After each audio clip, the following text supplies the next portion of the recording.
Hi అండి, అందరు ఎలా ఉన్నారు? జస్ట్ 5 minutesలోనే ఇంట్లోనే బేలిపూరి ఎలా తయారు చేసుకుందామో చూసేద్దాము. ఫస్ట్గా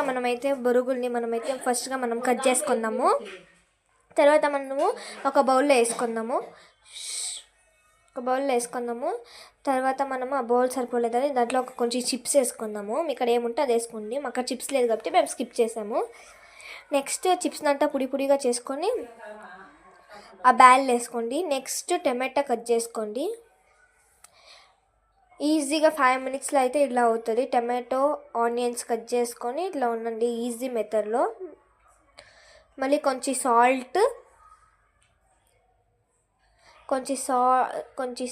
వేసుకొని తర్వాత మీరు ఉప్పు వేసుకోండి. కొంచెం కారం వేసుకోండి. కొంచెం కారం వేసుకోండి. నెక్స్ట్ దాన్ని మొత్తం మీరు బాగా దాన్ని కలిపెట్టండి. తర్వాత బాగా మిక్స్ చేయండి దాన్ని. తర్వాత మీకు మీ ఇష్టం, మీరు సాల్ట్ ఇది పసుపన్న వేసుకోవచ్చు, లేకపోతే లేదు, స్కిప్ చేయొచ్చు. మేమైతే శనగిత్తనాలు హీట్ చేసుకొని వేసుకుంటున్నాం, వేపుకొని. నెక్స్ట్ ఫైనల్గా అయితే 5 minutes నాకు సెట్ వచ్చింది. ఈజీగా మీరు ట్రై చేయండి.